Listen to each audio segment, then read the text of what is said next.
Hoisting copies, and Reid, just to confirm, you are pushing the PTT on the radio.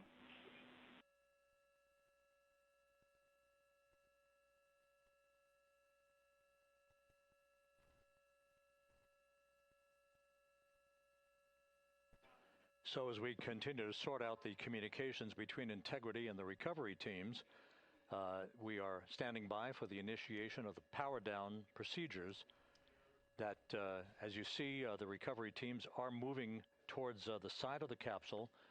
The next major event will be the erection of that large inflatable raft called the front porch.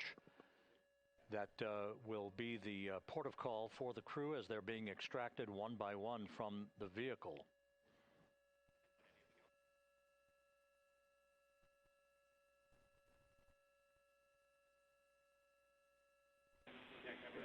Integrity Houston, for sat phone, we are going to attempt to call you.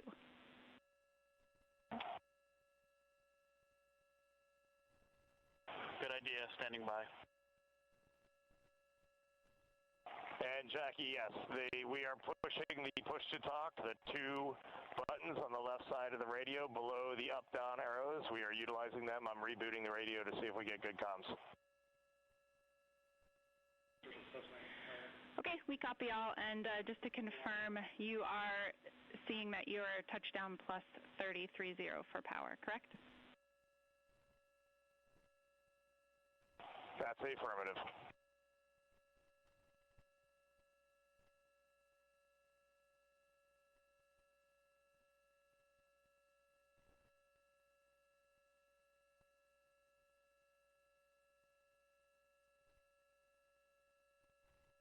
We are trying a backdoor approach to have mission control here call the crew on their satellite phone. This is all part of the coordination for the power down of the vehicle that will initiate the actual recovery operation. The first boats with the Navy divers on board are standing by, waiting to close in on Integrity to begin the process of erecting the large inflatable raft. That's called the front porch. That will be where the astronauts are extracted from so that they can have a few minutes to get their land legs back before they're hoisted aboard the Navy helicopters for the flight back to the deck of the USS John P. Murtha.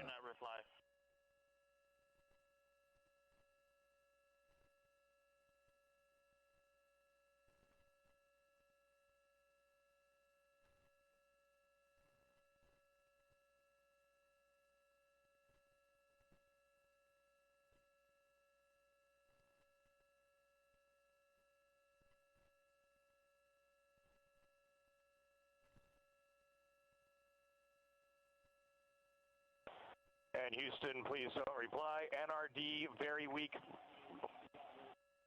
but readable. Master diver, we can hear, but they cannot hear us.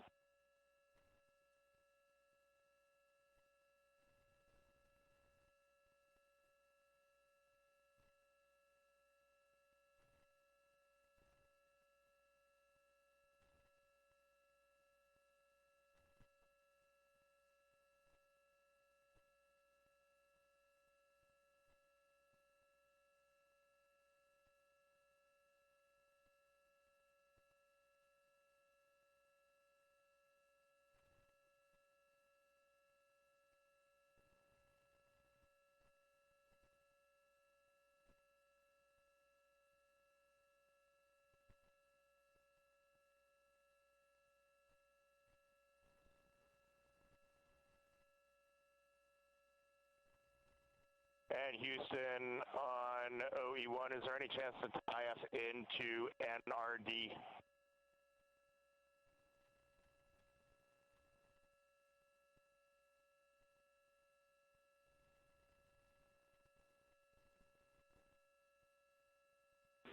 Checking.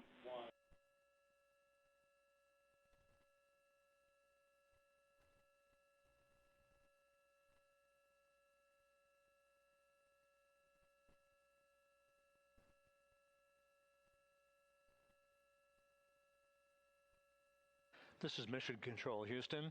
While we stand by for the establishment of communications between Integrity and the recovery team that is basically standing by very close to the spacecraft, we're going to go to the deck of the USS John P. Murtha, where Megan Cruz is standing by with Administrator Jared Isaacman.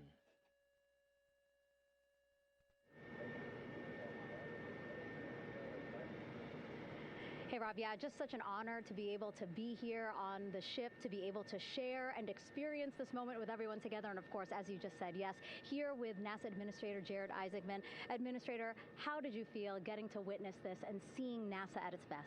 Oh, I mean, I'm honestly, I'm still at a loss for words. I mean, you know, like the childhood Jared right now can't believe what I just saw. I mean, almost been waiting my whole lifetime to see this, and then it's NASA Administrator. I just couldn't be more proud of the entire workforce, the years, the effort, the late nights, all the hard work from across the country that contributed to this incredible moment right now. And yeah, incredibly grateful too for our teams here on the John P. Murtha right now. Yeah, look at them behind us here. We've got everybody. Hey, what do you guys think? We just brought some astronauts back from the moon, huh? Unbelievable. Thank you. Yeah, so grateful to the Navy, the sailors that are here, the NASA teams. I mean, this is a joint effort that's on their way right now. These recovery forces are getting out to our Orion spacecraft, to Integrity, get our astronauts back on the ship safely. Yeah, and this is not just an accomplishment for NASA. This is an accomplishment for humanity. Again, a historic mission to the moon and back. How does this make you feel, and what do you hope people take away from this? Well, I'll tell you, you know, I think about the crew members that we've all had an opportunity to observe over the last 10 days, right? I mean, they're absolutely professional astronauts. I mean, wonderful communicators, almost poets. But then I think these were the ambassadors from humanity to the stars that we sent out there right now. And I can't imagine a better crew than the Artemis II crew that just completed a perfect mission right now. So yes, it's a huge moment for everybody, right? I mean, we are back in the business of sending astronauts to the moon, bringing them back safely, and to set up for a series more. I mean, this is not a once in a lifetime, which you hear sometimes around here. It's like, this was a once in a lifetime. No, it's not. This is just the beginning. We are going to get back into doing this with frequency, sending missions to the moon until we land on it in 2028 and start building our base. Yeah, are we going to build on the momentum for Artemis III? I mean, it's just around the corner.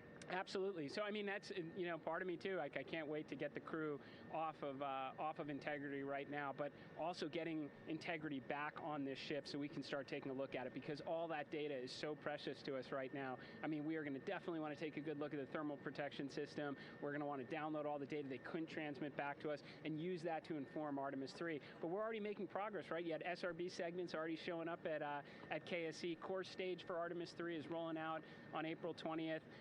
We're getting Mobile Launcher 1 back in vehicle assembly building. So yes, there is a lot to celebrate right now on a mission well accomplished for Artemis 2, and at the same time, we got to start getting ready for 3. Amazing. And last question, you know, for people who joined us for all 10 days to see what we can accomplish together with our international partners, what do you think about the fact that we're going to keep doing this more and more and more?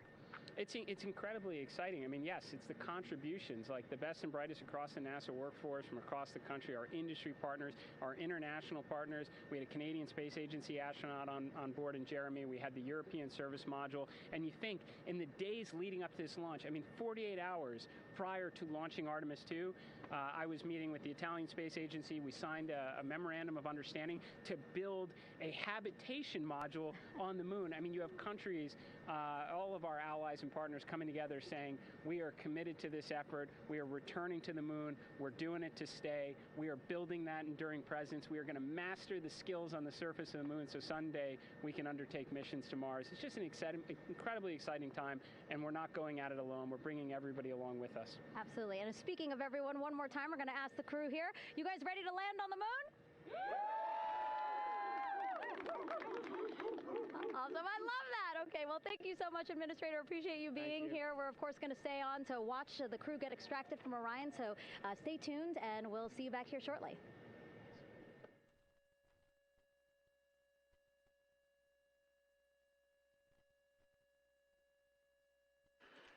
Thank you, Megan, and thank you, Administrator Isaacman. We are in the process of working to establish that communications link and to establish the procedures that will lead to the power down of the spacecraft, which is gently bobbing in the Pacific following a bullseye touchdown that occurred at 7:07 p.m. Central Time, 5:07 p.m. Pacific Time, 2.5 hours before sunset in the Pacific southwest of San Diego. We have once again heard from the crew during that interview opportunity with the administrator, and we have 4 healthy crew members on board.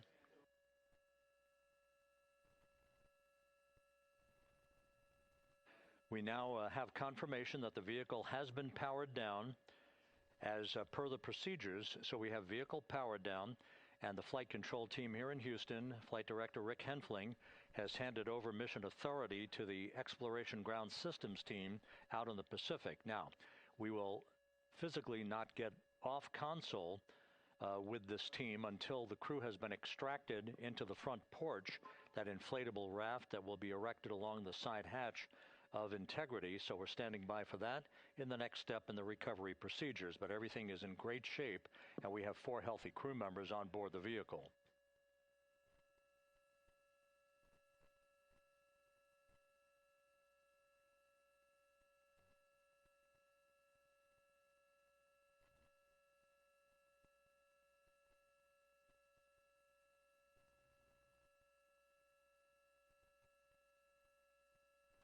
All of the entry events went by the book, no issues, perfect trajectory for Integrity that was culminated with one final raise burn to improve the angle of attack for the vehicle as it entered the Earth's atmosphere. All of that flight dynamics computation worked like a charm.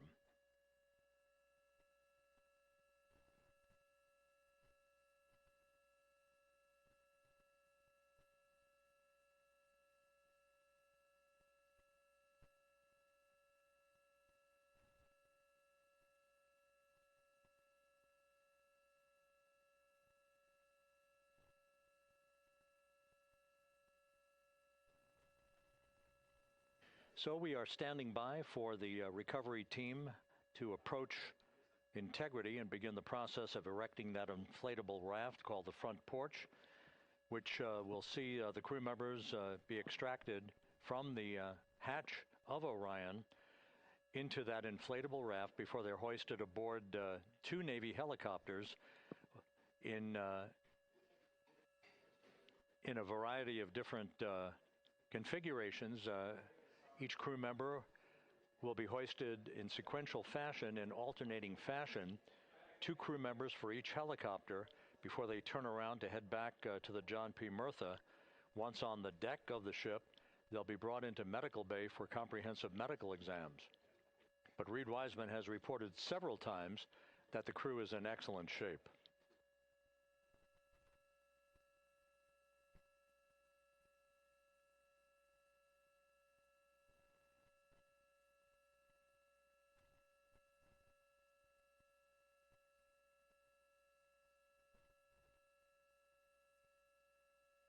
So just to recap, it has been some 26.5 minutes since the splashdown of Integrity in the Pacific.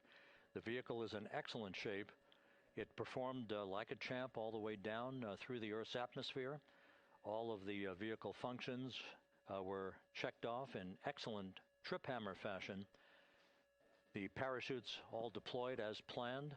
Splashdown occurring at 7:07 p.m. Central Time, 5:07 p.m. Pacific Time.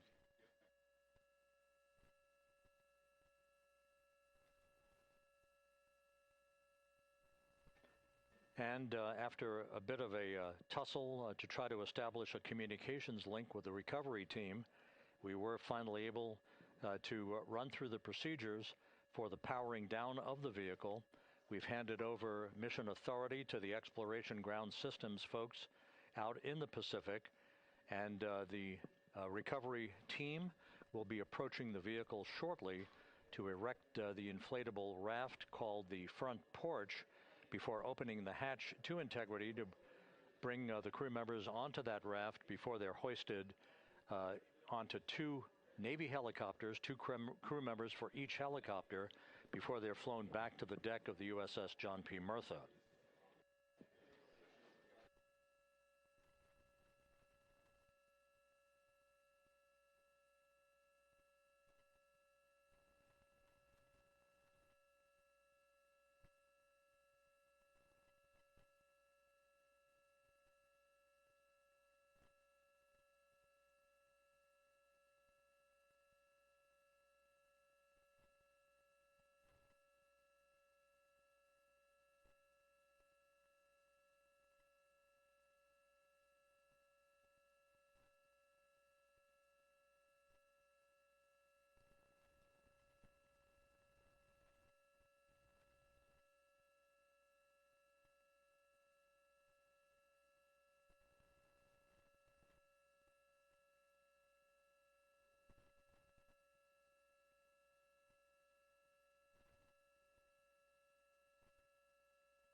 This is Mission Control Houston.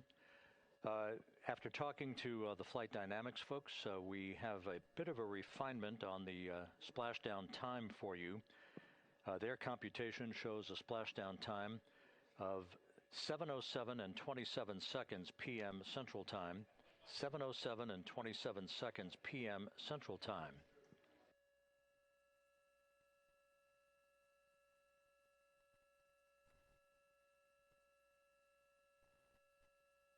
That would equate to a mission elapsed time of 9 days, 1 hour, 32 minutes, and 15 seconds.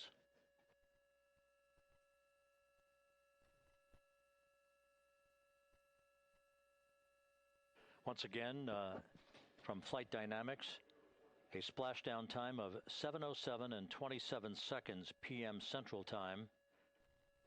That would equate to a mission elapsed time of 9 days, 1 hour, 32 minutes, and 15 seconds.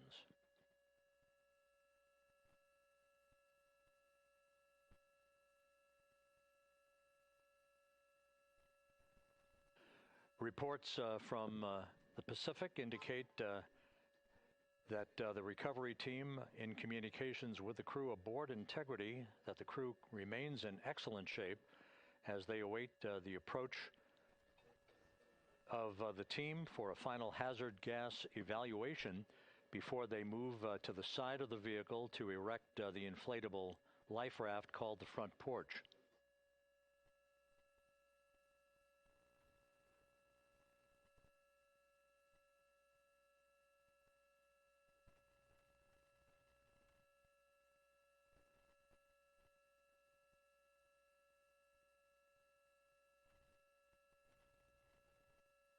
Again, no issues with Integrity. The vehicle is powered down. All of its systems are now safed. We have handed over mission authority to the Exploration Ground Systems folks in the Pacific, but we will not stand down and have the entry flight control team depart its positions until that inflatable raft, the front porch, is erected, the hatch open, and the crew having exited the vehicle. So that's the next step in the recovery process that will lead to the hoisting of the crew members. For 2 crew members for each helicopter, they'll be hoisted to a pair of Navy helicopters that will then fly a short distance back to the USS John P. Murtha. What you're looking at is one of the fast boats circling the vehicle to make a hazard assessment.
This is Mission Control Houston. Once again, you're watching the initiation of the recovery of the Artemis crew aboard Integrity. All of the Navy divers and the fast boats are now approaching the spacecraft after conducting a hazard assessment. The vehicle has been powered down. Entry Flight Director Rick Henfling now waiting for the life raft, the front porch, to be erected along the side of the vehicle so that the hatch can be opened and the crew members extracted from Integrity, soon to be hoisted one by one into a pair of Navy helicopters for a short flight back to the deck of the USS John P. Murtha. If you missed it earlier, we talked to Flight Dynamics and received a more official touchdown time or splashdown time, as it were, of 7:07 and 27 seconds p.m. Central Time, 5:07 and 27 seconds p.m. Pacific Time. That would equate to a mission elapsed time of 9 days, 1 hour, 32 minutes, and 15 seconds.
Continuing to get excellent views from the imagery assets out at sea in the Pacific of Integrity. We continue to get good reports from the landing and support officer, who's in contact with the recovery team, that the crew is in excellent shape, no issues. They're just currently biding their time, waiting for the front porch to be erected. We have no hazardous hazard gases and no hazardous situation with the vehicle. It performed perfectly all the way down from entry interface to its splashdown in the Pacific at 7:07 and 27 seconds p.m. Central Time. And as you can see, the first phalanx of recovery personnel now pulling up alongside of Integrity.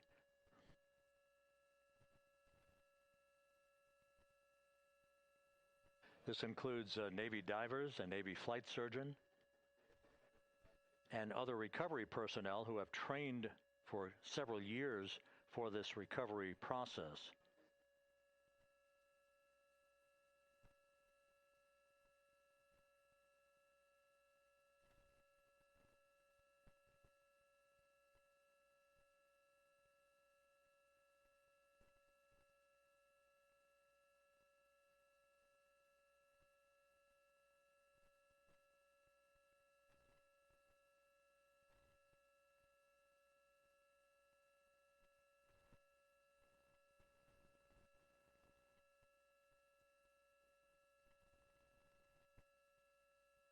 At this hour, some 41 minutes following splashdown, the vehicle has been powered down. There's no hazardous gas emanating from the vehicle. That's why the first team of recovery personnel has been able to pull alongside Integrity.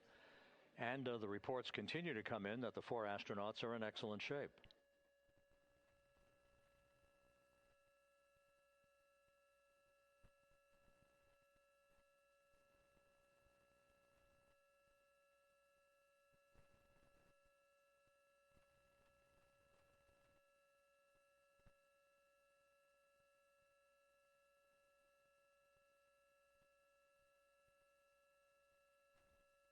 Yes.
This is Mission Control Houston, continuing to watch the initiation of the recovery of Integrity's astronauts.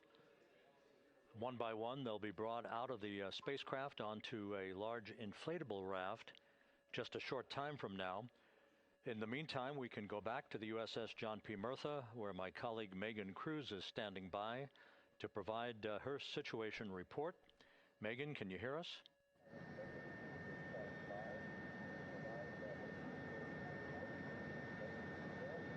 Hey, Rob. Yes, I can hear you. Thank you. Yeah, we're back here on the bow of the recovery ship where there are still plenty of people peering out into the water. We are not very far from the action everyone is seeing on their screen now. The Orion spacecraft, Integrity, in the ocean, surrounded by a number of recovery boats.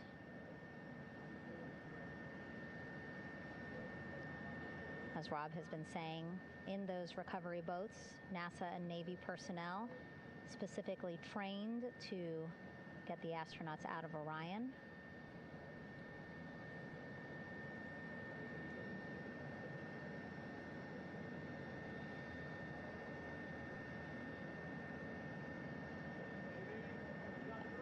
In some of our wide shots, you can probably see that there are 6 boats out in the water. More than 40 people out in the water right now on those boats.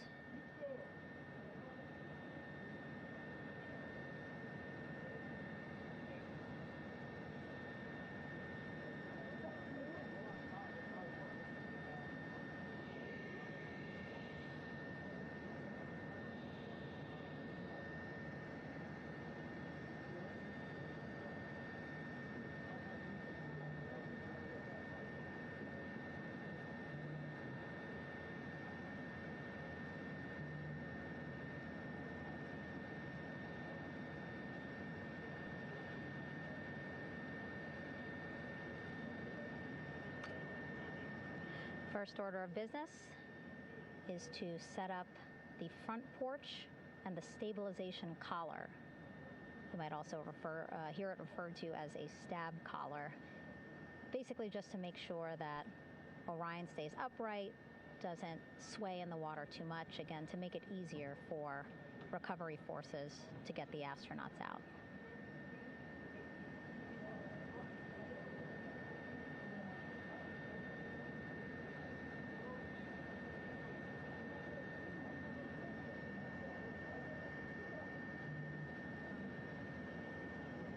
Again, we splashed down in the Pacific Ocean just after 5 p.m. Pacific time here.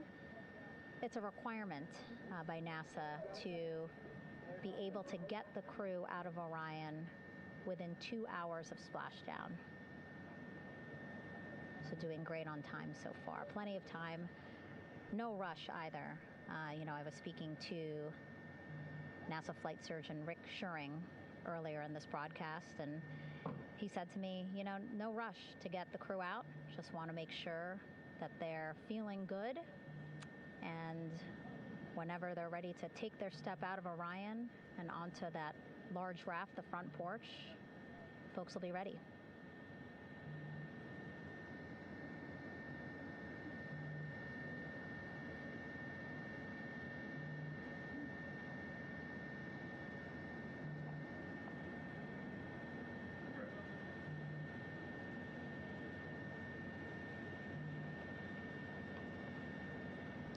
And as there are mission audio loops in mission control in Houston, there is a mission audio loop here on the ship, and it was just reported out that the side hatch is open. Side hatch of integrity is open. You're getting these beautiful shots from our aerial assets. The ship itself, where I'm on, just 3,000 yards away. Again, plenty of people on the boat here, glued to the side closest to where they can see all this action. And again, with just 3,000 yards separating us, great views from the bow here. You can see now that side hatch is open. One of the Navy personnel is about to get inside there.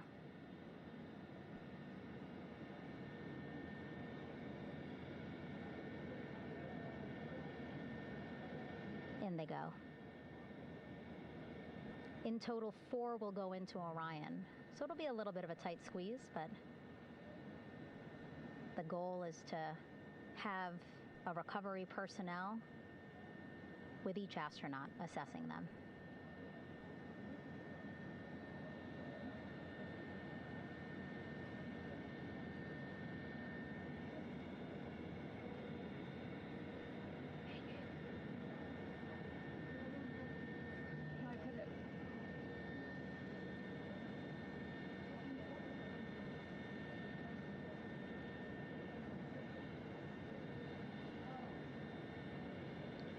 Boats getting closer now.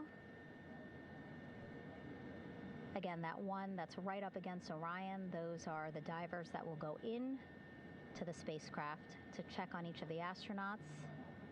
These other boats will begin doing a number of things, putting on that stabilization collar onto Orion, building that front porch. Eventually, they will retrieve the parachutes, as well as tow Orion back to the well deck of the recovery ship here.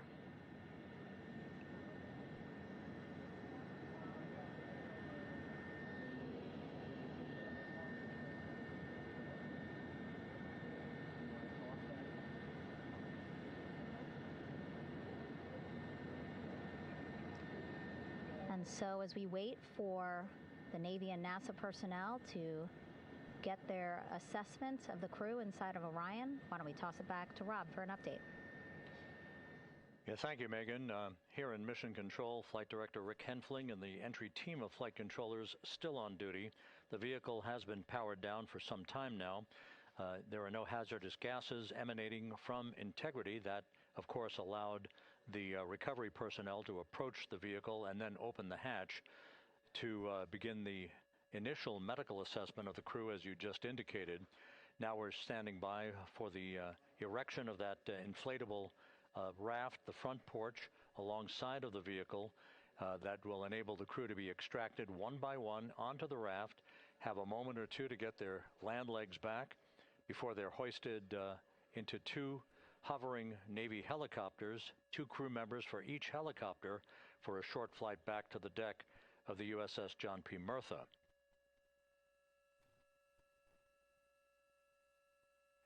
All of Integrity's systems operated flawlessly throughout the course of the approach to the Earth, the entry into the Earth's atmosphere, and all of the key milestones that followed in this high-speed return to Earth for Integrity.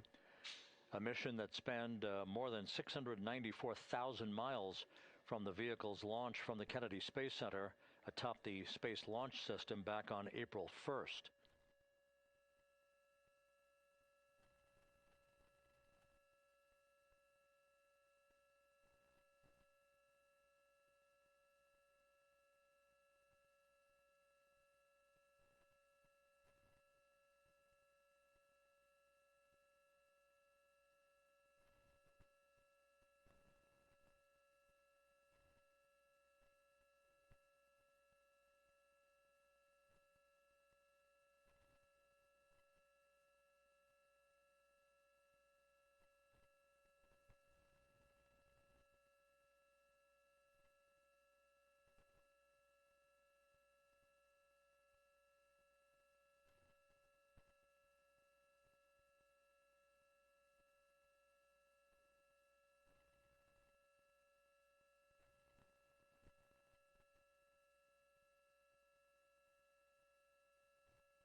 As we mentioned at the top of the broadcast, the last time that the Apollo program saw a splashdown in the Pacific was Apollo 17 back on December 19th, 1972.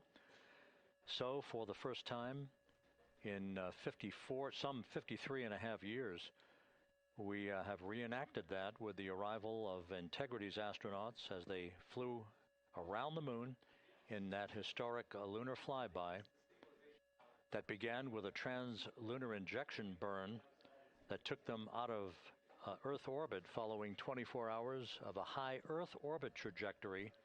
The high Earth orbit trajectory enabled flight controllers here to have a full 24 hours to evaluate the systems on Integrity and the condition of the crew before they would commit to flying to the moon.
With the side hatch of Orion having been opened to set the stage for the erection of the inflatable life raft, known as the front porch, to be erected alongside the spacecraft for the extraction of the crew. Let's play for you an interview that my colleague Megan Cruz conducted on the USS John P. Murtha with Navy diver First Class David McMahon that explains how this process is unfolding.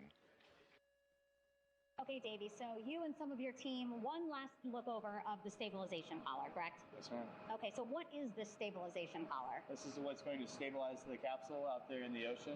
We don't know how good the weather or the waves will be that day, so this will help prevent any unnecessary occurrences from happening, stabilizing the capsule and the astronauts inside.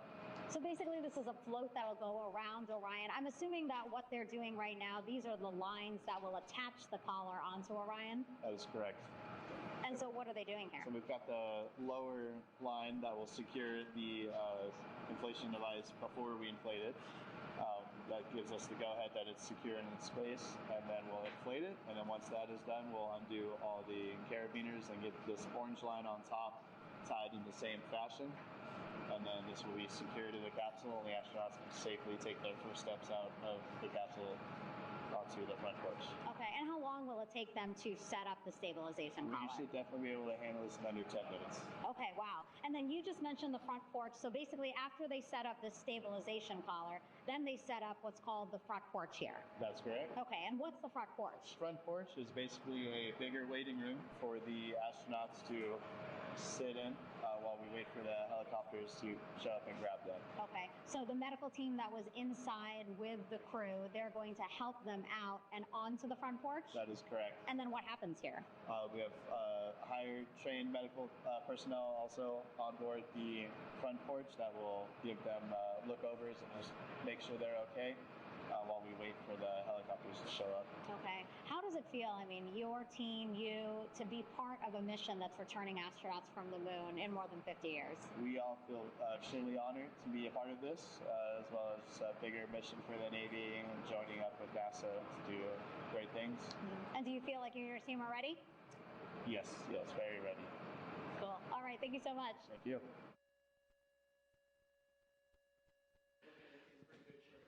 Once again, the recovery operations are continuing out in the Pacific. We shortly should see that life raft, the front porch, erected alongside the side hatch of the vehicle.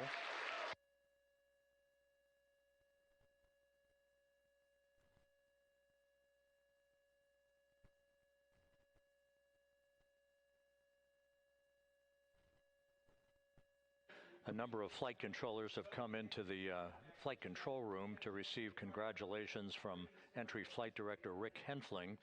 But we're going to stick with our operations out in the Pacific as we await the extraction of the 4 crew members who are reported to be in excellent condition.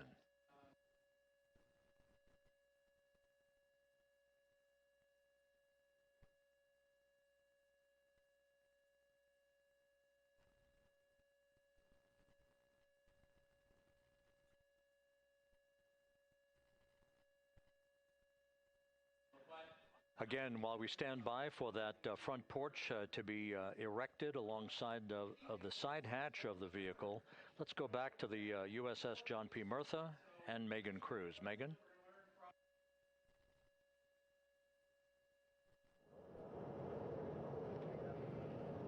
Hey, Rob. Pausing now to listen to some internal audio loops. Again, the operations team here on the ship communicating with everyone out on the water. It seems like currents are hindering them a little bit from unfurling and inflating the stabilization collar as well as the front porch. But again, the requirement to get the crew out within 2 hours of splashdown, plenty of time. So no concerns just yet. But as calm as the water looks, yeah, it looks like it's hindering the teams just a tad.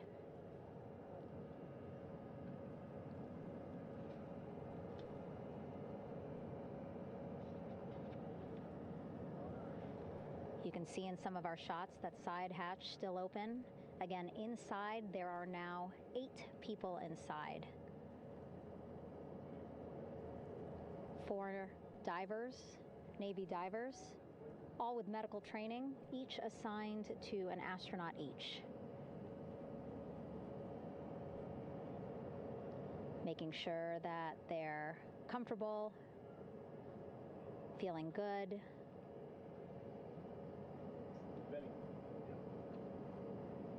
As you've heard us say in the broadcast, they expect a little bit of discomfort. Again, these astronauts just traveled back to Earth at 25,000 miles an hour, a nearly 695,000-mile journey around the moon. If you think you get car sick.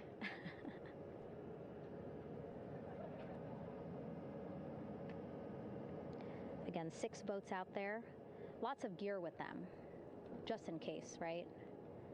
As we said, the crew reported feeling great, but again, all those folks out there in case they weren't, right? NASA is all about making sure we think about every situation that can happen, and so, of course, wanted to be ready in case any of our astronauts needed more medical attention while out there in the water.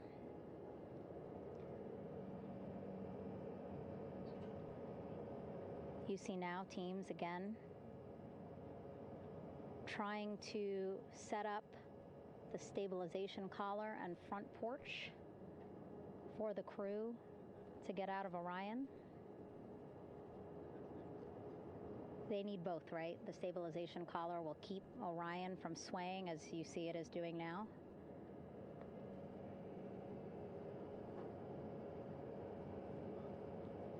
And then they will connect the front porch to the stabilization collar so that the crew can take 2 steps and they will be in the front porch.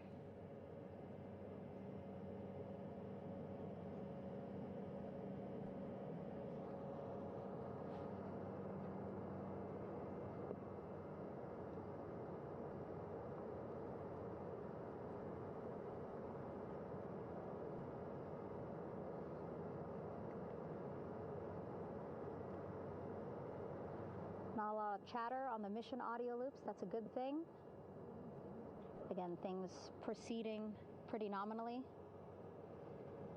even if they're fighting some currents out there on the Pacific Ocean.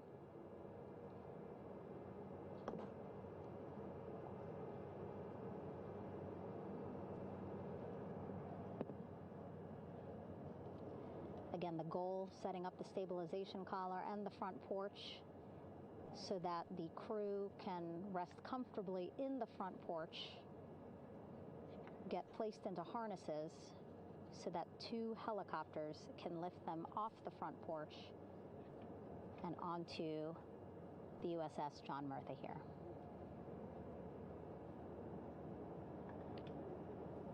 The helicopters are going to take turns picking up an astronaut. So again, Helo 1 and Helo 2.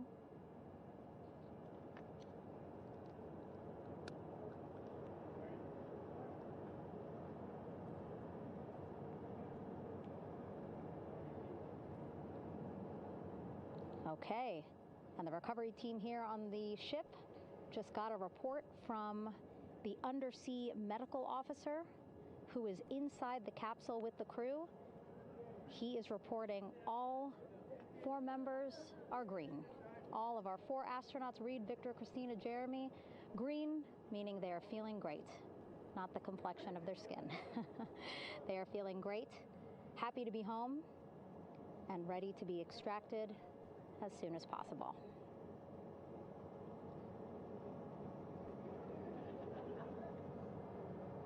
And so, as I was saying, we have 2 helicopters circling the activity you're seeing on the water right now.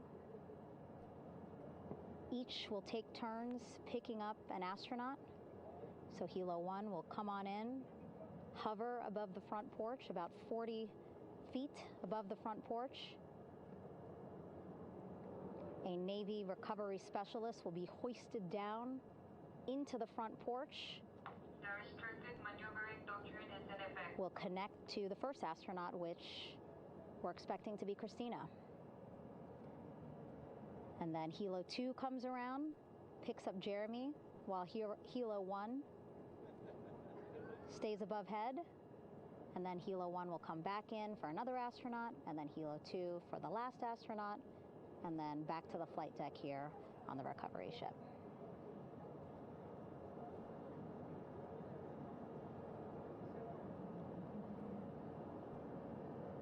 I was talking to Assistant Artemis Recovery Director Paul Sierpinski. He said helos are a much quicker, safer way to get on board. They did actually consider boats, but then if you think about it, longer time, the crew would have to move through more of the ship. This way the helos will give a more direct, quicker route to the medical bay for our 4 astronauts.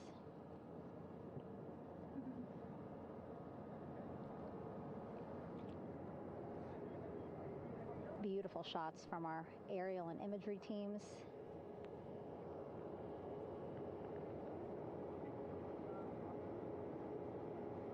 Clouds have dissipated for a clear view from the bow of the recovery ship here.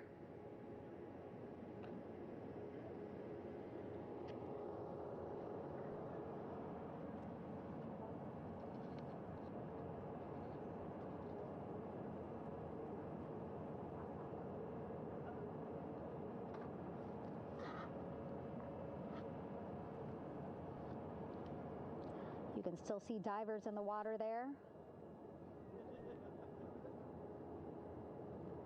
Encircling Orion, that is that stabilization collar we've been telling you about.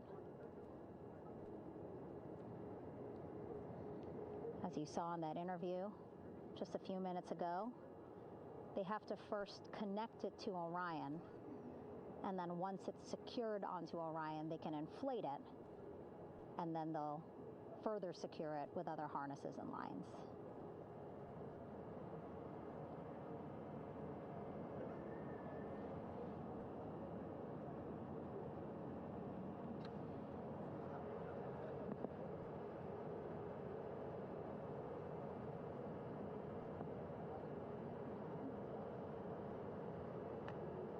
About an hour and 10 minutes since splashdown in the Pacific Ocean here.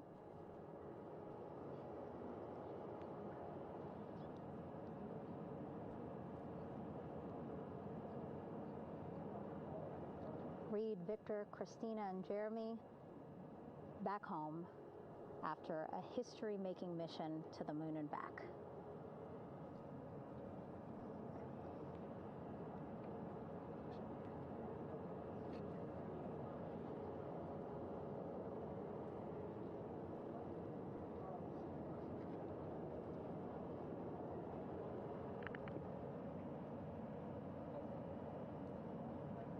And if you missed what we said just a couple of minutes ago, the undersea medical officer inside with the crew in Orion reporting all 4 crew members feeling great.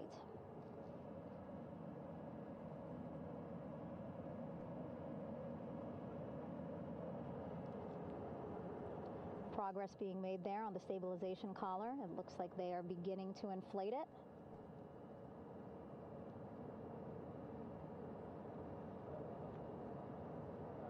And it looks like they're starting to unfold the front porch in order to get that into the water here shortly and inflate that as well.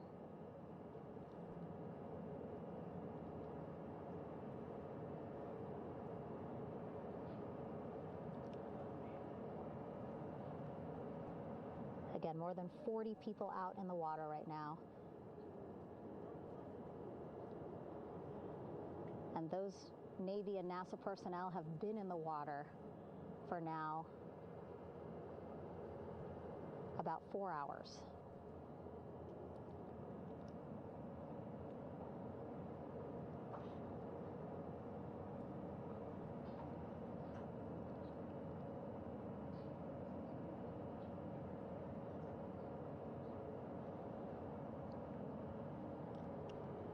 The reason why they had to get out so early is just to stage everything. And actually here on the ship, when there are flight operations happening, you can't have anything else, right? Just because the flight deck can be a dangerous place, so they just want to focus on planes coming and going from the ship, so that's why they wanted to get the boats in the water to make sure that they have all the time they needed for the flight ops.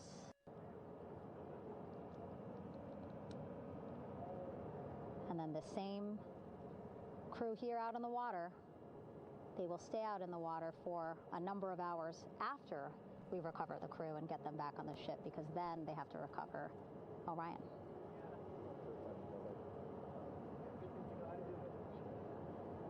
All right, that stabilization collar looking good around Orion. We're now seeing some recovery personnel getting on to that collar. Again, they need to further attach it to Orion to make sure that it can really prop up the spacecraft. It's basically lifting it up off of the water just a tad. Again, so it's not so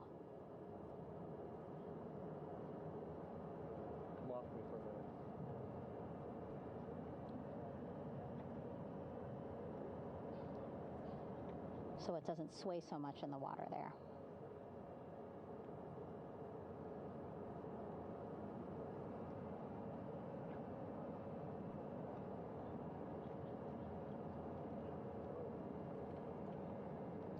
And now that front porch looks like it's nearly fully inflated as well. You can see a much larger surface area.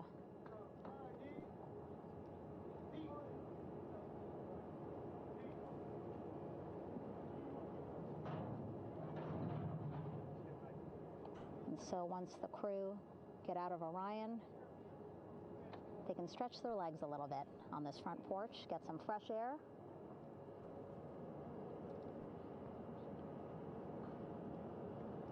And enjoy this beautiful day here on their home planet.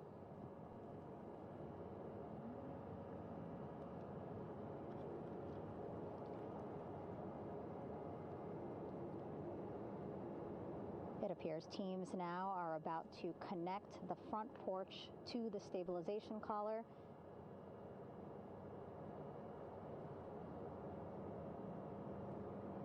And at that point, when both are secure, we should soon see astronauts come out of Orion.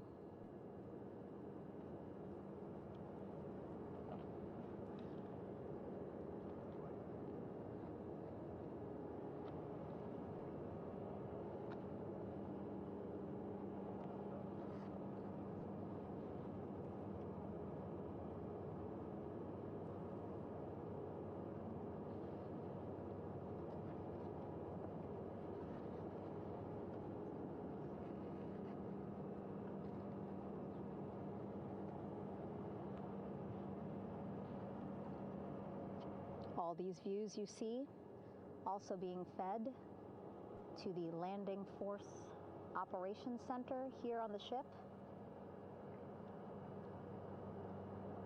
Of course, it is very important for our recovery teams leading the mission to have all the views that you're seeing as well. Again, listening to their communication loop here on the ship. Very quiet, which is a good thing. It means things are going pretty nominally, meaning as expected.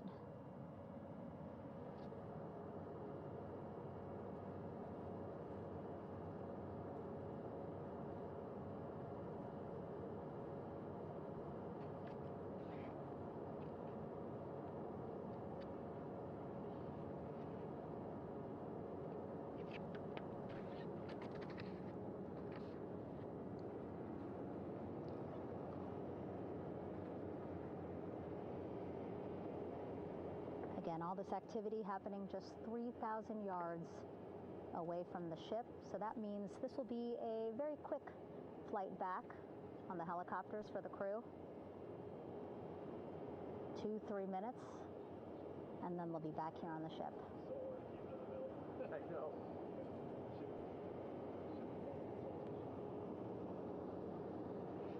Okay, saw a thumbs up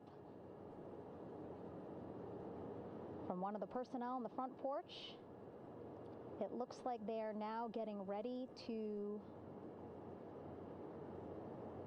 deploy what they call the Air Rescue Vest, ARV. And so this is the harness that each crew member will get into in order to be hoisted into the helicopters. Again, those helicopters hovering just about 40 feet above the front porch when they're ready to pick up each crew member.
This is Mission Control Houston. Behind me, a fairly raucous scene as hundreds of flight controllers have poured into the flight control room here. This is reminiscent of the scene after the final shuttle mission of STS-135, although that was the end of a program. This is only the beginning of a program with the textbook splashdown of Integrity and its 4 astronauts. We're standing by for the crew to be extracted from the spacecraft. Entry Flight Director Rick Henfling invited all of these flight controllers who have contributed to this mission to enter the flight control room, to have an opportunity to receive well wishes and to share the mutual glow that exists in the wake of a textbook mission for Integrity. On the front screen here in Mission Control, a sign that says, "Welcome home, Integrity, taking humanity back to the moon, going further, and returning safely to Earth." So all of that jubilation, part of the post-splashdown activities, even as we await the crew being extracted from the vehicle to be hoisted onto Navy helicopters for the trip back to the USS John P. Murtha.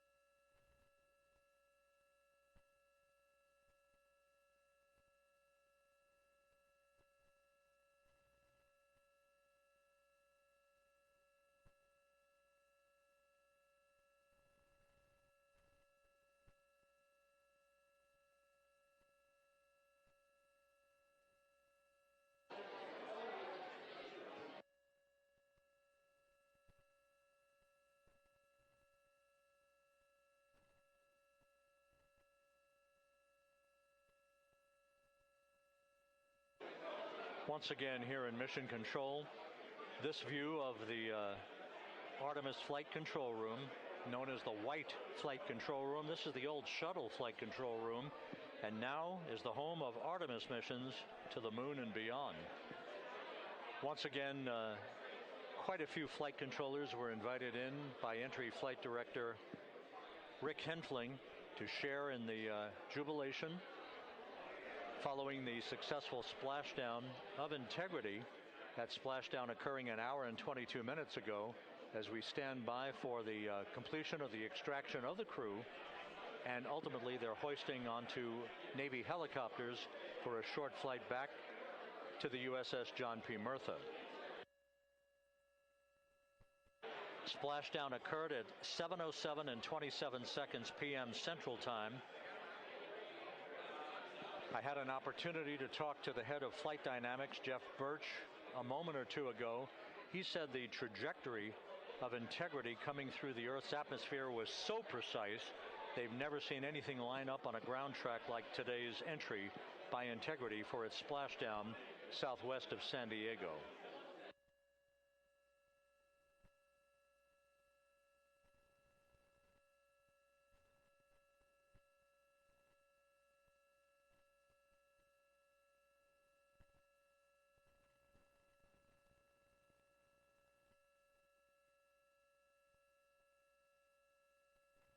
And the initial, you can hear it.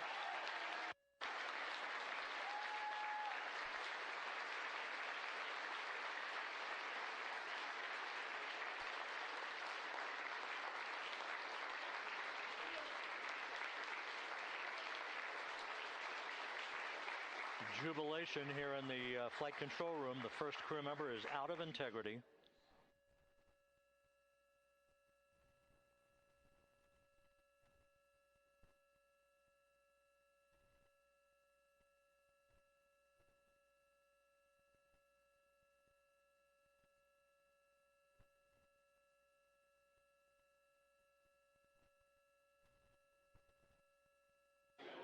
We are expecting the other crew members momentarily to be extracted.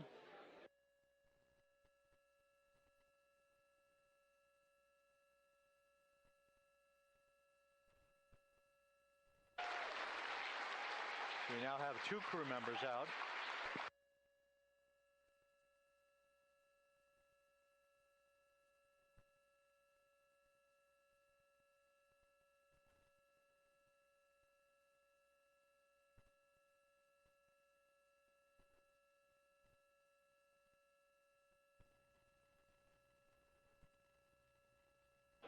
Two crew members out, 2 to go.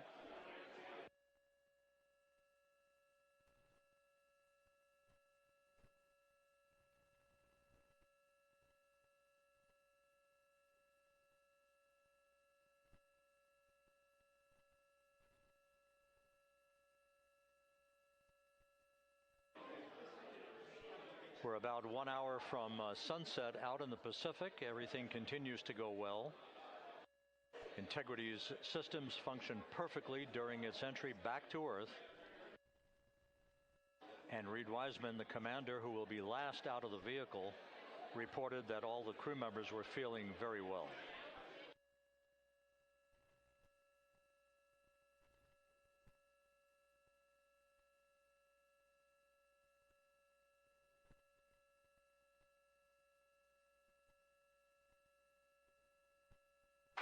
Crew member number 3 now out.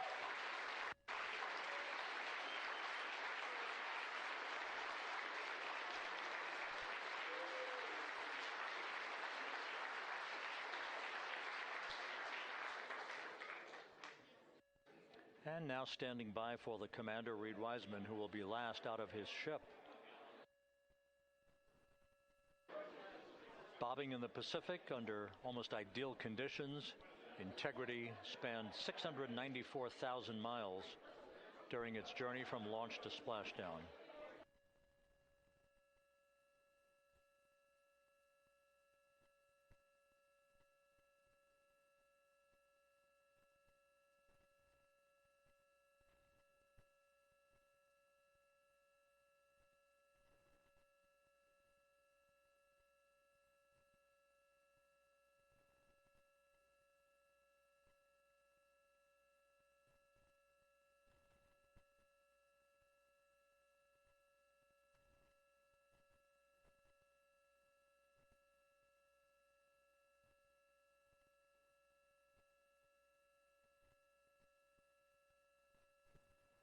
And we now have Reid Wiseman out of the vehicle, all 4 crew members now out of Integrity.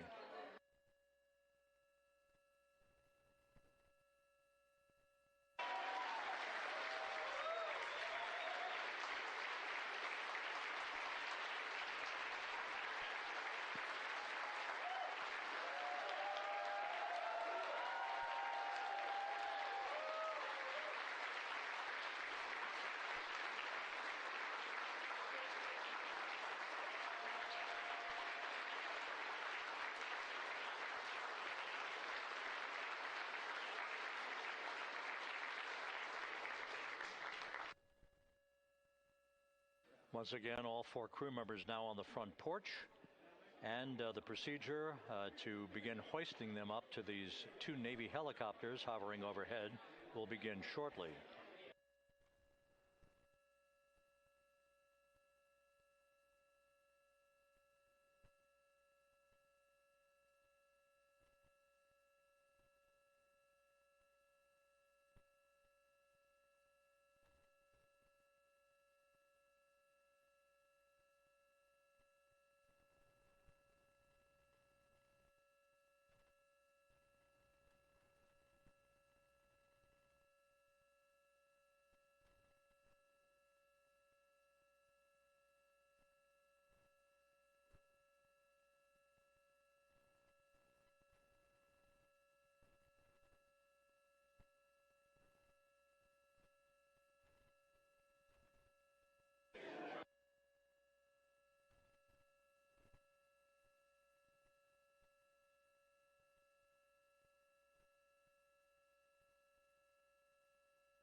This is Mission Control Houston.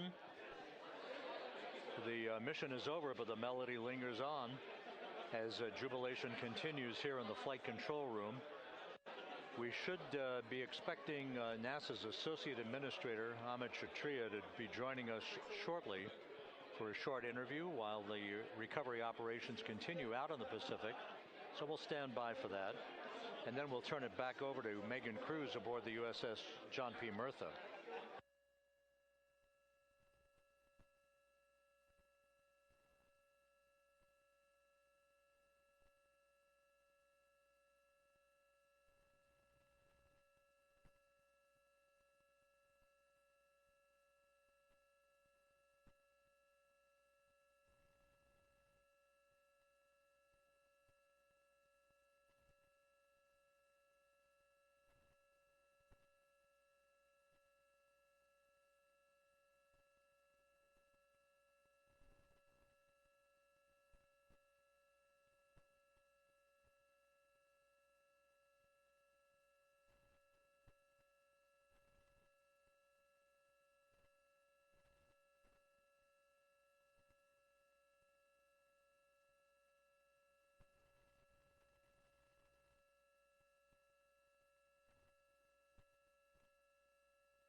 This is Mission Control Houston here in the Artemis Flight Control Room.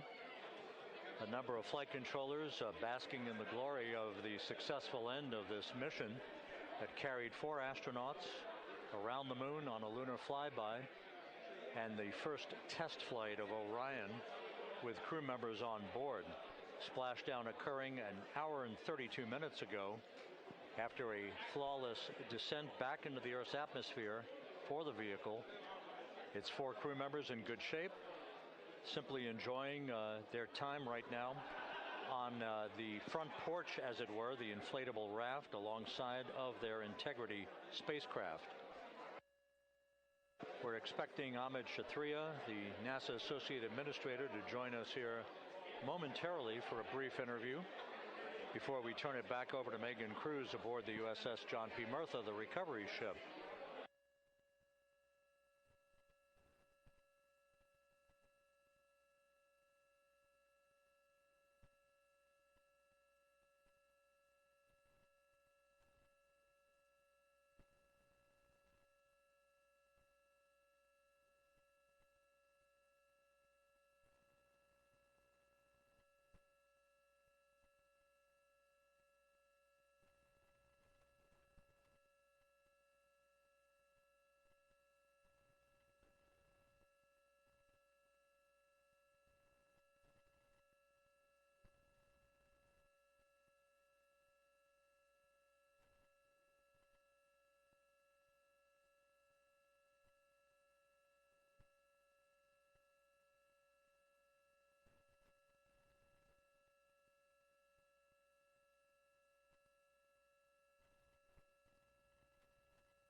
This is Mission Control Houston. We're about an hour and 34 minutes since the textbook splashdown of integrity in the Pacific to bring home our astronauts. And with us now is Amit Kshatriya, the NASA Associate Administrator. Amit, a little bit of history made tonight, a little bit of history made over the past few weeks. Your thoughts as this team here basks in the glow of what they just accomplished? Yeah, Rob, we're here in the control center, and it's kind of overrun with jubilant folks from the Mission Control Houston, as well as engineering, and folks that just want to be here, part of it, as we watch our crew get extracted from the vehicle. And my thought is always about these teams. The team that's in the water right now, pulling the crew out. The team here in Houston that worked so hard over the last 10 days, no sleep to get this done. We still have some work to do to get the crew to the med bay here on the ship. They all look great coming out, so hopefully that won't be too long. I think we saw the administrator on the boat too, giving his thanks to the Navy team on the Murtha, which they're just an incredible group of sailors. I was able to visit with them a couple weeks ago. And then if you pull it all the way back to the workers and the folks that joined the rocket at Michoud, that made the heat shield tiles that held together tonight, that stacked the vehicle in Florida, that integrated the vehicle in Denver, that fired the engines in Stennis, that fired the boosters in Promontory. I mean, this is the entire team, coming together and being tested by the environment that this machine went through. And they did it right. The work was good. They did it right. You've said in a number of briefings, of course, and in other forums that this is just the first step. The cadence has to step up, as the administrator has indicated. Now, it's a little early for the full report card on how integrity did, but did this mission ultimately, from your eyes' view, exceed expectations? It absolutely did. I mean, I was waiting to talk about this until we were in the water, and I think we still have, again, work to do to bring it in and really kind of go through it bolt by bolt and see what we learned. But I mean, so far, given what we learned during the mission and given how we performed on ascent, on entry, I always think about energy in terms of the states that you worry about the most, and every time we put these machines through these incredibly energetic states, they came through. So I'm fairly confident that we made a big step tonight to get us on the path towards the surface. I think the path to the surface is open now. We do have to do all the work, and we'll make sure we talk about that as cleanly as we can. We learned a few things during the mission, but I have to tell you, this was an incredible test of an incredible machine. From an American psyche standpoint, the Empire State Building was lit up red, white, and blue tonight. Our coverage was seen on baseball stadiums around the major leagues. How captivating was this experience for the American people, for the world, in fact, as we returned to the moon? I have not been able to watch a lot of the coverage as we've progressed through the mission. I will tell you, just from my witness in Florida before launch, and then seeing the people's faces here, and then reading where I can about how things are going. I think this has been a gift to the world from NASA. NASA has given the world a gift, proving to folks all over the place, especially young people, and that to me is what this is really about. Young people, when they see what we can do when we work together, when we have teams that collaborate, that it doesn't matter how hard the problems are, we can solve them. I'm hopeful that Artemis II, as folks witness what we were able to do with this incredible crew, this incredible team that we've birthed into the world, scientists and engineers and artists that have been inspired by this. And even if they don't come work in the program, which separately they should come work in the program because Lord knows we need the help, but even if they don't want to come work in the program, hopefully they grow up to recognize they can do amazing things when they work together and contribute to society and be good citizens and really change the way, the challenges that are coming in the world are overcomable if we work together like this. And one final question. Flying to the moon, we did it. We've done it again this past week and a half or so. But the engineering that went behind the design of this mission and the precision, the pinpoint precision of this vehicle entering that entry corridor, it's almost mind-boggling.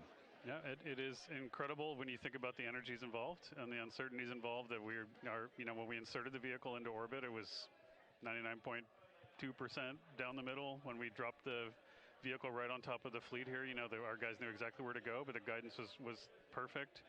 You know, it's interesting. I've got this question a lot over the last few weeks about, you know, we did this before 53 years ago, and you know that.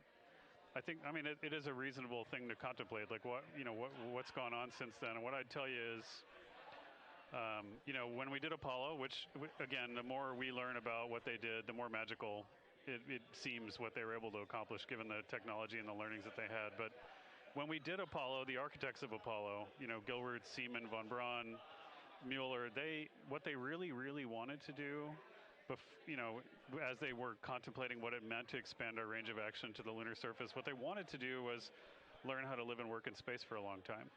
They wanted to do that first before they were confident they could expand their range of action to the moon. Now, of course, the politics of the time and the mission at the time was different, and so they had to go straight to the moon and bring people home. And then after that, the program kind of lost its momentum.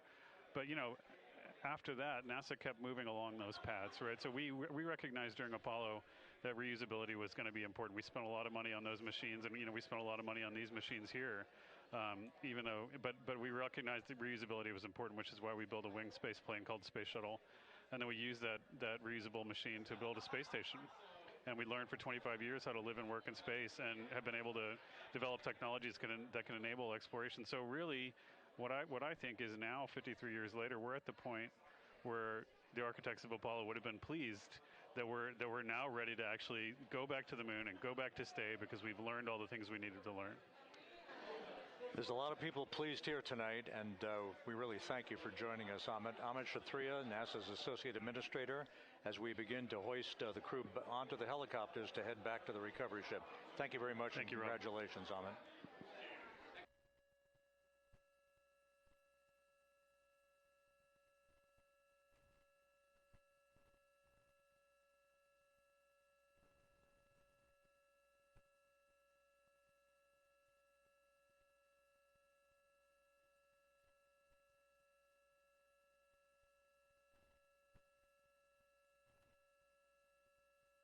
This is Mission Control Houston, with the crew members now beginning to be hoisted aboard the Navy helicopters. Let's go to Megan Cruz aboard the USS John P. Murtha, who will take it from here.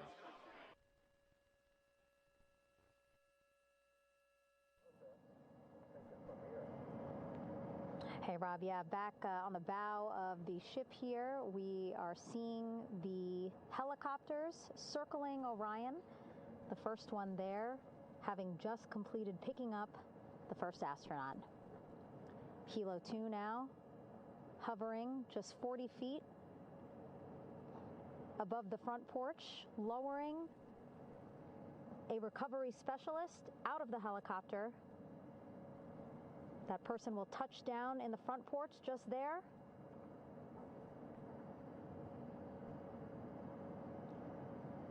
The crew members already outfitted with a harness that will allow them to quickly attach to the hoisting device.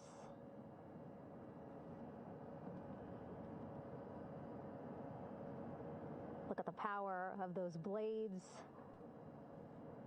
throwing water out at the center there, the front porch, with now 3 astronauts and the recovery specialists. Again, crews already outfitted with a harness vest. And here we go. Second astronaut now off the front porch, getting hoisted into the second helicopter.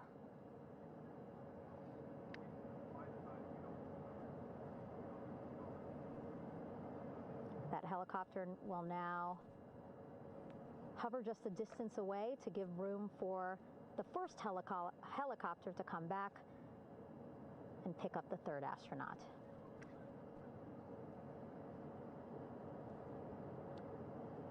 As we wait for that helicopter to come back, make its way back around, just want to mention that the President of the United States called our NASA administrator today while he was on the ship, just minutes after we interviewed him live on our coverage, and congratulated him and NASA on this history-making moment tonight. Helicopter 1 again hovering 40 feet over the front porch. We will soon see another recovery specialist getting lowered onto the front porch.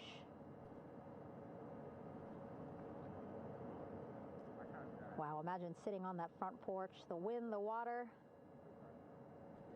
But again, the recovery team determined that a helicopter flight back to the ship here would be safer, faster, and more comfortable for our crew who just completed a 10-day mission around the moon. Third astronaut in the air, getting hoisted quickly back into the first helicopter now.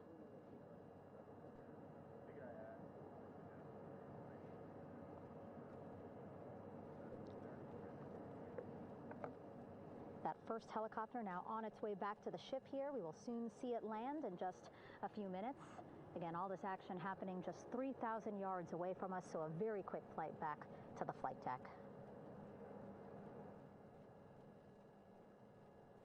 And now the only person left on the front porch, Commander Reid Wiseman. That second helicopter now making its way back over to the front porch. Here it comes.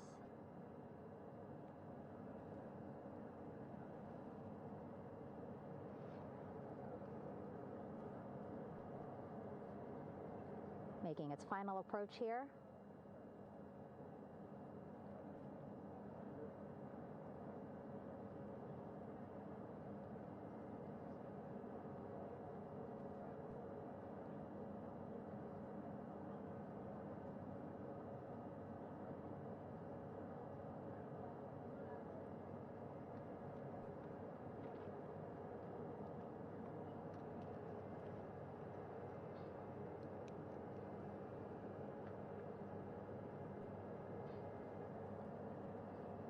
The last astronaut, Commander Reid Wiseman, now off the front porch and almost into the second helicopter. Both now on their way back to the ship where we are, the USS John P. Murtha, just west of San Diego in the Pacific Ocean.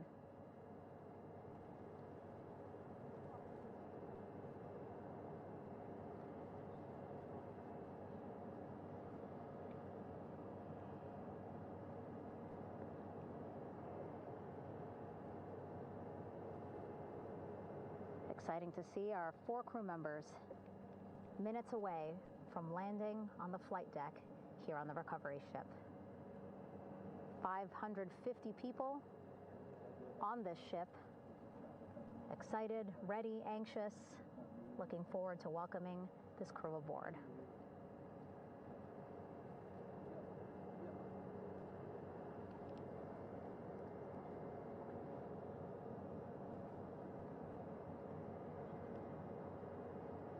Watching them now with our own eyes. Close to the ship here. Hearing them begin to hover on the flight deck, which is just across from us, here on the bow.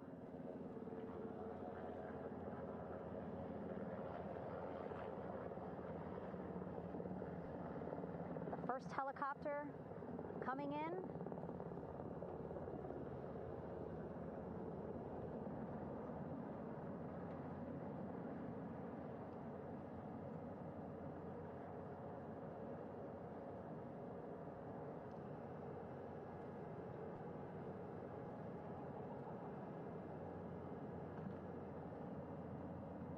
And wheels down. Wheels down of the first helicopter carrying 2 of our Artemis II crew. Pilot Victor Glover and mission specialist Christina Koch.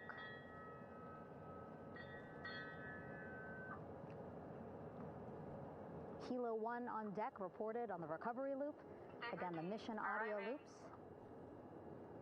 that the recovery team are using here to communicate with one another.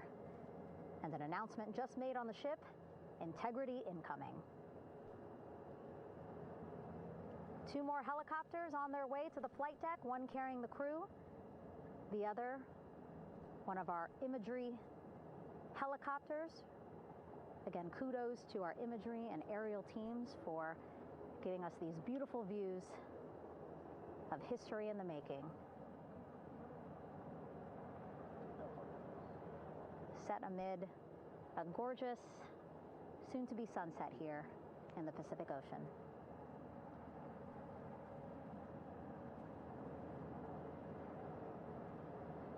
The second helicopter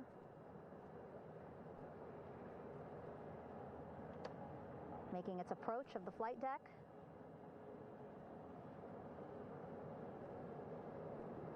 Plenty of people here on the bow with their cell phones out, filming this moment.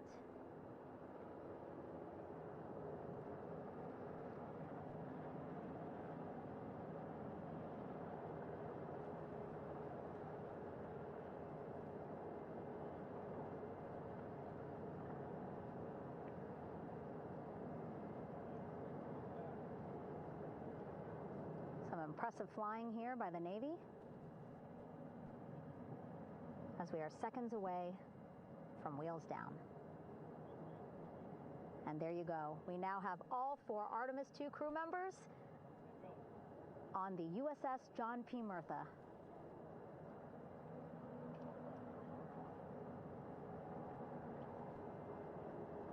I'm sure they're happy to be out of the water and on this recovery ship with, again, 550 people on board, ready to welcome them home. But first, as we've been saying throughout the broadcast, just making sure the crew feel good. We reported that they were feeling good when they were in Orion, but those were just initial, quick, verbal assessments of how they're feeling. Their destination tonight, the medical bay here on the ship, right after we power down the helicopters here.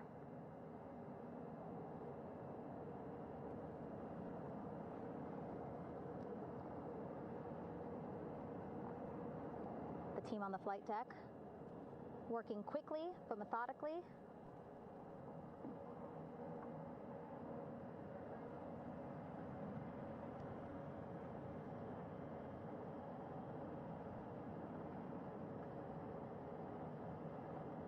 Waiting for just one more helicopter to touch down.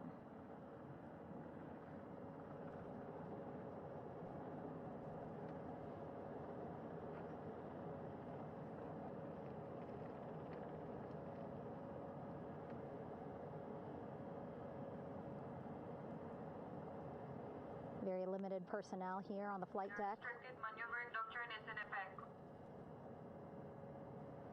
As that third helicopter touches down.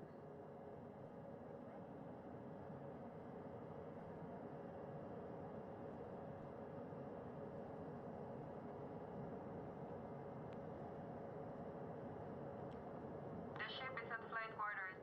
Stand clear of waiter decks, aft of frame 095. Wear no cover staff side. Throw no articles over the side. Hold all trash and garbage on station. Flight quarters. While just a few folks on the flight deck itself, there are plenty more on some upper decks. I see in some of our views a very packed crowd overhead. Announcements being made over the ship's loudspeaker system, reminding folks to stay clear of operational areas like the flight deck, so that teams can work quickly to get the crew off of the helicopters and into the medical bay.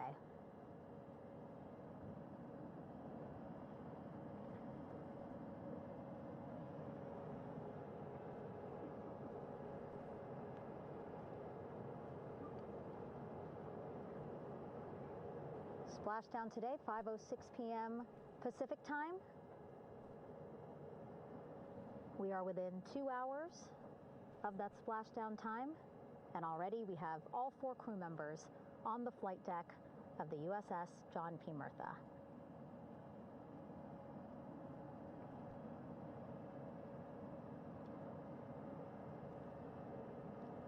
Again, crew waiting before getting out for the helicopters to completely shut down.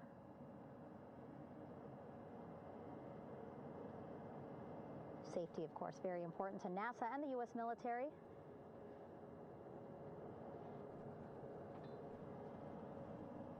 So we'll wait just a couple of minutes here before we start seeing crew members walk off the helicopters one by one.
All right, and now here we see pilot Victor Glover and mission specialist Christina Koch sitting on the edge of one of the helicopters, looking in great spirits. That familiar smile and laugh from Victor, I can see it from here. Christina, I'm sure, feeling the same way, just blocked a little bit by our camera here, but we'll see her here shortly. A photographer taking their pictures. Victor saluting folks on the flight deck. They look like they're in great spirits. Happy to be home, I'm sure.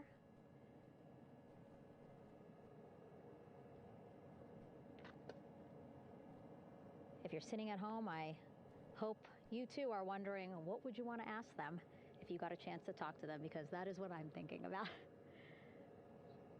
Getting the opportunity to talk to or ask questions of these 4 astronauts who just made history as the first crew to return to the moon since 1972.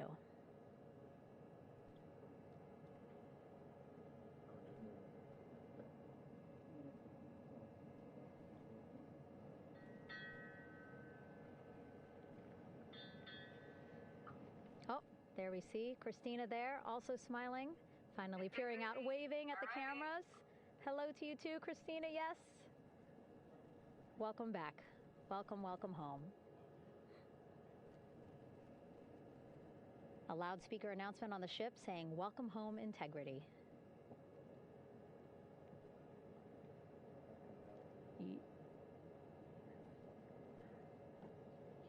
Victor in great spirits. I can't see who he's talking to, but I kind of think that he might be talking to his other 2 crew members. Shouting from across the flight deck, congratulations to one another.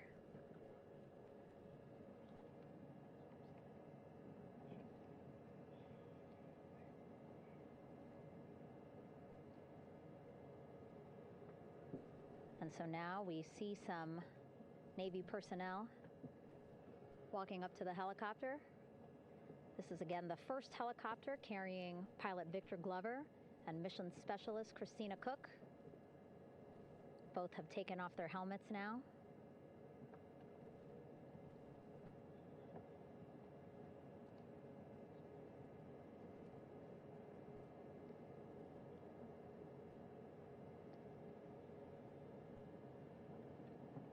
Some pictures, video to catalog this historic moment. A beautiful sunset just behind them here in the Pacific Ocean. Golden hour. These pictures will be beautiful.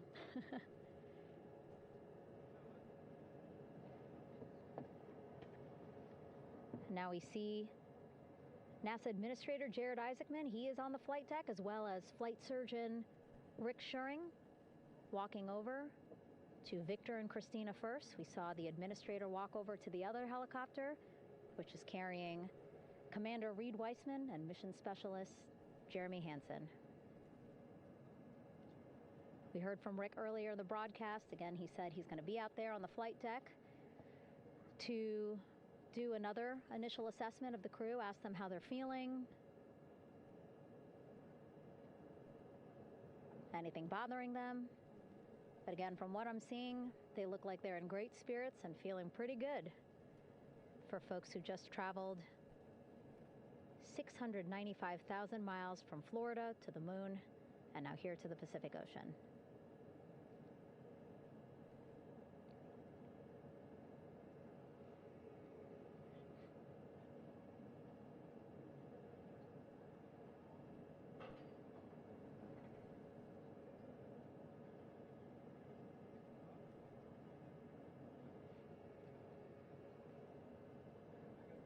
We're now seeing NASA Administrator Jared Isaacman walking across the flight deck. He had been talking to Reid and Jeremy, now approaching Victor and Christina. A hug from Victor, a hug from Christina. What a moment that we're getting to experience together.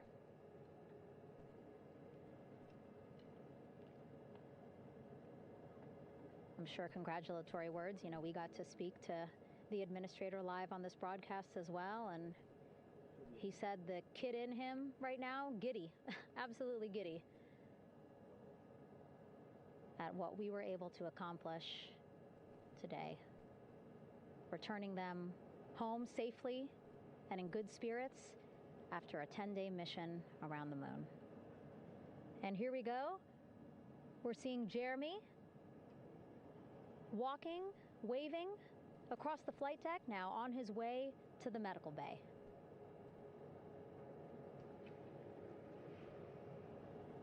It's a short walk, less than a minute.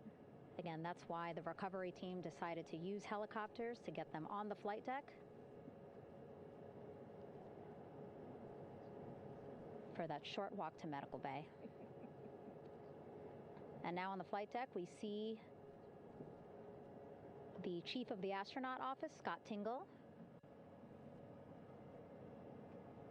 Rick Schuring switching places. He's going over to the other helicopter. Big hugs from Victor, Christina to Scott. Again, a gorgeous sunset setting the stage for this recovery tonight.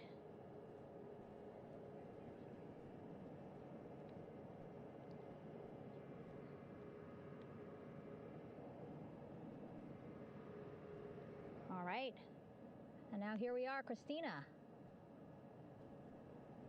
making her way, looking thankful, grateful, happy to be home.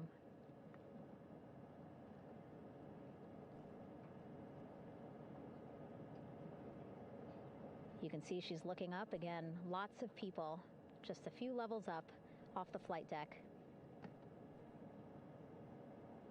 welcoming her home.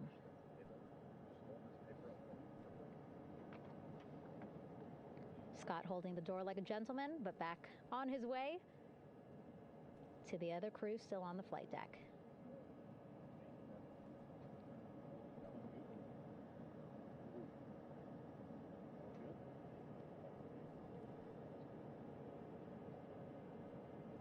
So still on the flight deck, Victor Glover and Reid Wiseman. It looks like Victor will be the next one headed to medical bay. More hugs, more hugs. He's a hugger.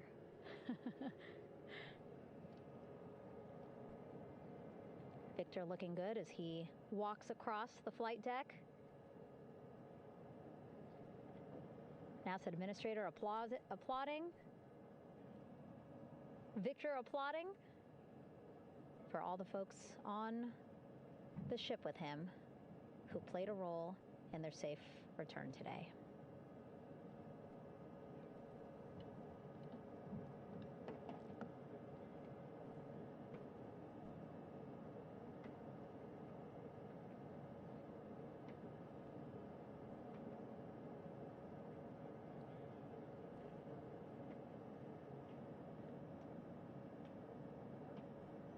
Finally, just one Artemis II crew member left on the flight deck, Commander Reid Wiseman.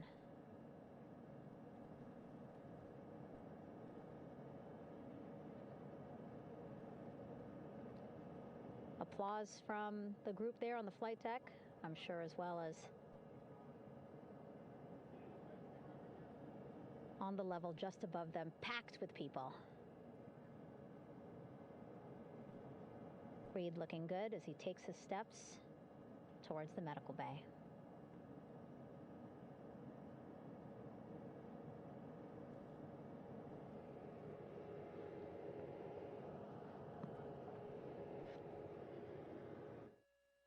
See our 4 Artemis II crew members back on the ship.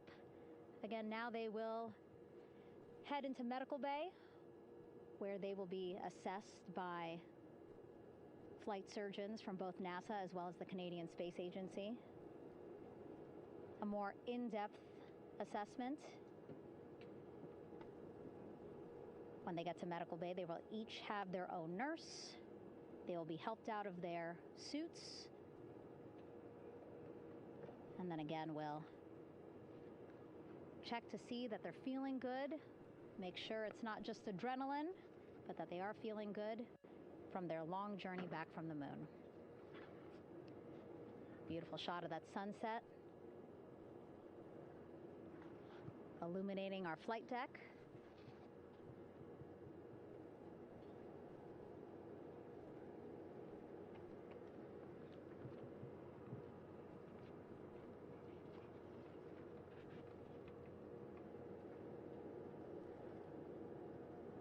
All right, and now with our astronauts safely on board, I want to welcome on Artemis Recovery Director Lily Villarreal. Lily, I don't know how you must be feeling right now. Ecstatic, relieved? So ecstatic, relieved. Of course, we still have to bring the capsule into the well deck of the ship, but this is a major milestone to have the crew here on the ship and in med bay. You know, our team has been preparing and working really hard, and I'm just so proud of them all. Everything went very well, just as planned. Our teammates in Houston, the flight control team was just amazing. We were able to have great conversations and communications about everything. And I don't know what else to say. I'm just so ecstatic. It's such a wonderful feeling to get to this point. Again, we still have to get the capsule, but this is huge for all of us in landing recovery, and I couldn't do this without my team, and of course the full support of the U.S. military. There's going to be lots of, high fives when we get the capsule back in, and I'm so happy that the crew's doing well, Orion's doing well, and thank you for everybody watching. Yeah, it was great to watch the crew come back to the ship with you. How were you feeling when you were seeing them looking so happy to be home and feeling really good? You know, the funny thing is that we had video of them from inside the Orion vehicle. They were like that from the beginning. When we opened the hatch, they were already out of their seats, having a good time, waiting for us to open the hatch. And they opened the hatch, and of course we did the first medical assessment. Everybody was doing very well, and they were just having such a great time with the medical team that was inside the capsule. I think they were all taking selfies with the phones that they have, probably talking about what they saw, and it was just smiles all around. They were having such a great time. And then we put them on the front porch when we were ready to put them on the front porch. And again, you could see they were just so ecstatic to be home and talking to everybody. So we were very happy to see all of that in the control room of the LFOC.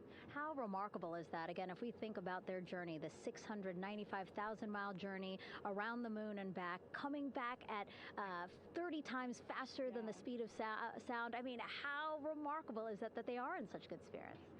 I mean, this is an amazing crew. I think you guys have seen it for the past 10 days. They're wonderful people, and we're so happy that they brought us along on that ride. And I can't wait to see all the additional videos and pictures that they have that, we'll get a hold of now that they're back on the ground.